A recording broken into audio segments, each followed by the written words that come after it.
Hello, everybody. Welcome to this episode of Thinking for an Age, which I share on my channel, Tunde Akande Life. Um, the title of our lecture for today's episode is The Error of Relativism, Part 2. The Error of Relativism, Part 2. In other words, this is the Part 2 of the earlier discussion we had on the error of relativism. I feel like doing this part two because it's another way of rendering the same discussion. Now, relativism in its various forms has become one of the most influential ideas in contemporary thought. It is appealing, even seductive, in diverse in a diverse world filled with competing cultures, values, and perspectives. Relativism offers a promise of peace, tolerance, and coexistence. It tells us that truth is not absolute, that morality is not universal, and that knowledge is shaped by context. Everyone, so it claims, is entitled to his or her own truth. But is this really so? Can truth be relative? Can morality be entirely subjective? And what are the consequences if we accept that all perspectives are equally valid? In this lecture, I will present a general critique of relativism. I will explain what it is, why it appeals to many, and why ultimately it fails as a coherent philosophical position. Now, let's understand relativism. Relativism takes many forms. For example, you have moral relativism, which holds that what is right or wrong depends on cultural norms or individual preferences. Then you have epistemic relativism, which argues that knowledge is contingent on specific social and historical contexts. You also have cultural relativism, which teaches that we cannot judge other cultures by the standards of our own. Okay?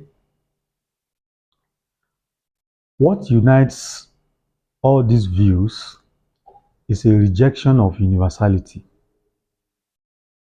In each case, relativism denies that there are objective truths that apply across all times, cultures, and individuals.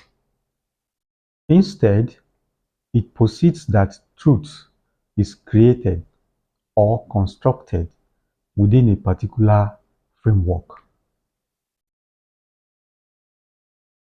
Relativism thrives in a pluralistic society, and that is why it is appealing to many people. Faced with horrors committed in the name of absolute truth, colonialism, dogmatism, religious wars, relativism seems like a path towards humility and respect. It claims to make space for the other, for difference, and for the marginalized.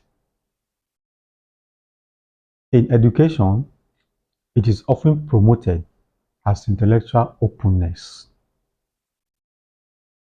In ethics, it aligns with tolerance. In politics, it appears democratic. All voices matter. All views are equal. So this is why it is appealing to most people. But this widespread appeal makes serious philosophical or masks serious philosophical weaknesses.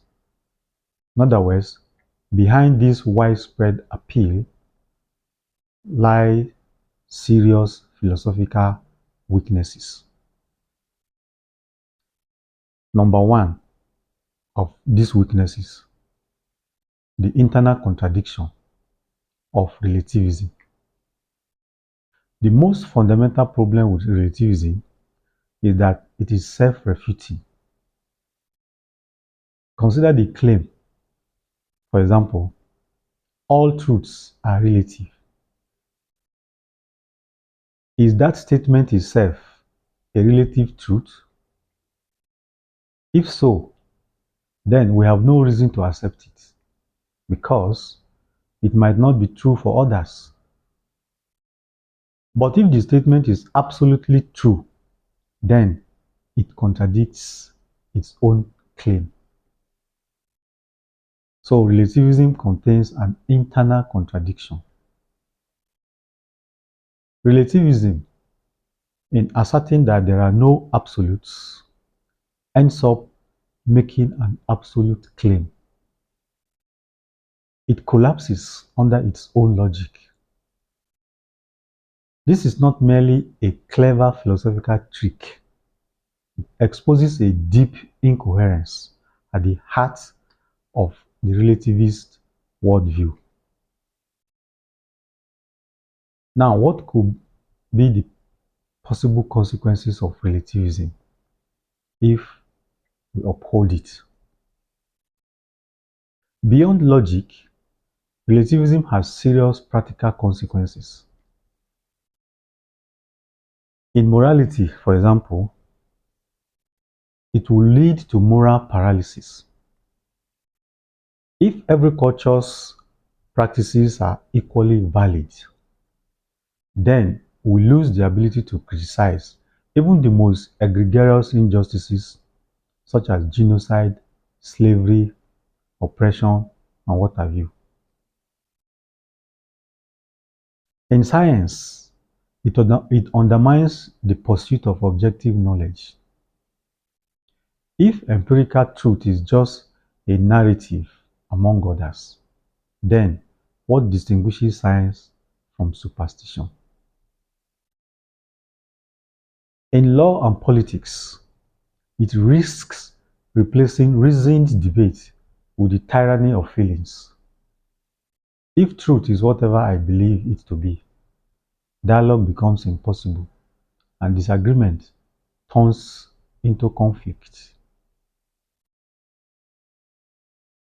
Relativism was meant to foster tolerance, but in practice, it often leads to fragmentation, confusion, and a loss of shared meaning. So, what is the alternative in the midst of all these problems and contradictions of relativism?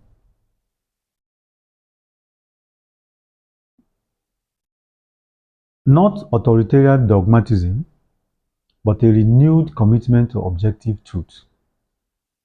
A belief that some things can be right or wrong, true or false, regardless of who believes them.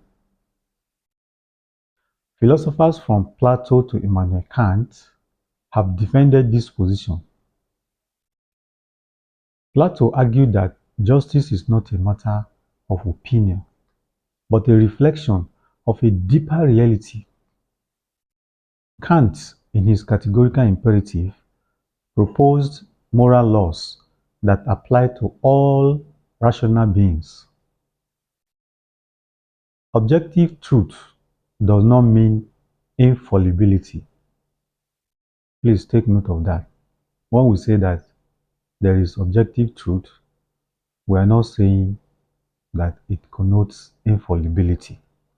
It does not mean that we know everything, but it means that truth exists independently of our perspectives and that we can, through reason, debate, and evidence, seek to discover it. Finally, relativism presents itself as humility, but it often conceals a deeper cynicism, that is, the belief that truth is unreachable, that nothing ultimately matters. But truth matters, justice matters, and meaning matters.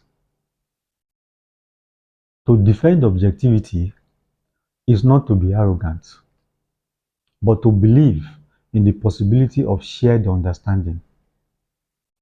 In a world that desperately needs reasoned conversation and moral clarity, we must reject the error of relativism and return to the pursuit of truth. I wish to pause here and allow you to reflect on what I've said so far. If you like what you have heard, endeavor to subscribe to this my channel, share this video, turn on the notification icon so that you can always get notified each time I upload a new video. Thank you for watching. Till I come your way again, it's bye for now and have a lovely day.